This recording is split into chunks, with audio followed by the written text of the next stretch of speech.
যা একসময় বাংলার রাজধানী ছিল এবং মুসলিম শাসকদের প্রশাসনিক কেন্দ্র হিসেবে পরিচিত ছিল। সর্বপ্রথম যেটি আপনার চোখে পড়বে সেটি হচ্ছে শিল্পাচার্য জয়নুল আবেদিনের সেই বিখ্যাত গরুর গাড়ি ভাস্কর্য। Let's go. আরও একটি নতুন ব্লগে আপনাকে জানাচ্ছি স্বাগতম। এখন আছি ঢাকা চিটাগাং মহাসড়ক ধরে। আজকের গন্তব্য হচ্ছে সোনারগাঁও লুকজ এবং কারুশিল্প জাদুঘর। আজকে রাস্তায় বেশ ভিড়ভাট্টা দেখাই যাচ্ছে। আমরা অলরেডি একটা মিনি বাসে করে যাচ্ছি মুগরাপাড়া বাস স্ট্যান্ডে। ফাইনালি মুগরাপাড়া বাস স্ট্যান্ডে খুব নিকটে, এবং বাস থেকে নেমে এখান থেকে জনপ্রতি 10 টাকা অটো ভাড়ায় চলে যাচ্ছি সেই কাঙ্ক্ষিত লুকজ এবং কারুশিল্প জাদুঘরে। দেশের যে প্রান্ত থেকে আসেন চলে আসতে পারে হবে মুগরাপাড়া বাস স্ট্যান্ড, এবং সেখান থেকে অটো যুগে যেতে পারেন লুকজ এবং কারুশিল্প জাদুঘরে। ফাইনালি বাংলাদেশ লুকজ ও কারুশিল্প ফাউন্ডেশনের সম্মুখাংশে দাঁড়িয়ে আছি, এবং এইখানকার সৌন্দর্য খুঁটিনাটি বিষয় তুলে ধরার জন্য আজকের গল্প। এখান থেকে টিকিট সংগ্রহ করতে হবে। জনপ্রতি টিকিট মূল্য 50 টাকা করে। তো চলুন টিকিট সংগ্রহ করে ভেতরাংশে প্রবেশ করি এবং ভেতরাংশের সমগ্র সৌন্দর্য নিয়ে আলোচনা করি এবং আপনাদের সামনে উপস্থাপন করি আজকের এই ভ্রমণ গল্পের আন্তঃপান্ত সকল বিষয়াদি। প্রচন্ড রৌদ্রোজ্জ্বল আবহাওয়া, এবং ফাইনালি বাংলাদেশ লুকজ এবং কারুশিল্প জাদুঘর আমরা চলে আসছি। আমরা সামনের দিকে আগাচ্ছি আর যাচ্ছি আসলে যে বাংলাদেশের পুরনো যে ঐতিহ্যের ব্যাপার স্যাপার শিল্পাচার্য জয়নুল আবেদিন যেগুলো এখানে সংগ্রহশালা তৈরি করেছিল, অর্থাৎ বাংলাদেশের স্বাধীনতার পর 1975 সালে সেই স্মৃতিকে অম্লান করে রেখেছে ঠিক এই জাদুঘরে এইখানে। আর সেটা দেখার জন্য কিন্তু আমাদের এত দূর ছুটে আসা। দেখতে পাচ্ছেন সাথে কিন্তু আরও ফ্রেন্ড সার্কেল আছে, তারা কিন্তু আসছে এবং দেখতেছে বিষয়টা।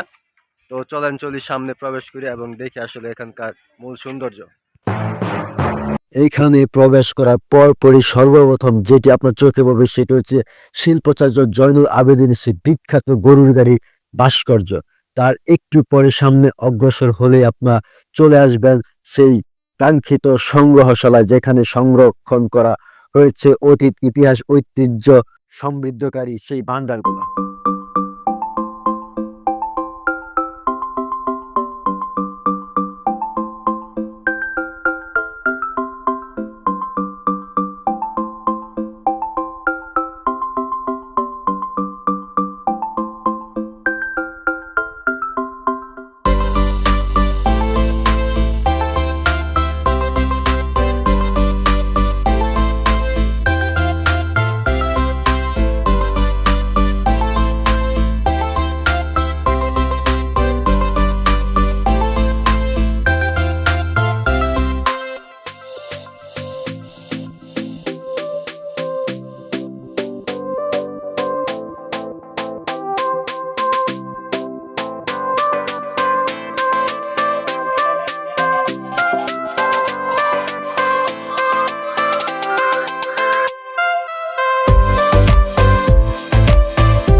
এক সময় মসলিন কাপড় উৎপাদনের জন্য বিখ্যাত ছিল, যা এত সূক্ষ্ম ছিল যে একটি বড় চাদর দেশলাইয়ের বক্সে রাখা যেত। তাছাড়া এখানে রয়েছে বিভিন্ন আসবাবপত্র, যেমন ব্রিটিশ আমলের থেকে শুরু করে প্রাচীন ঐতিহ্যের ধারকবাহক যেই সমৃদ্ধ ভান্ডারগুলো, তা আজও আমাদের চোখের সামনে অবলোকন করার জন্য এখানে সংগ্রহ করে রাখা হয়েছে।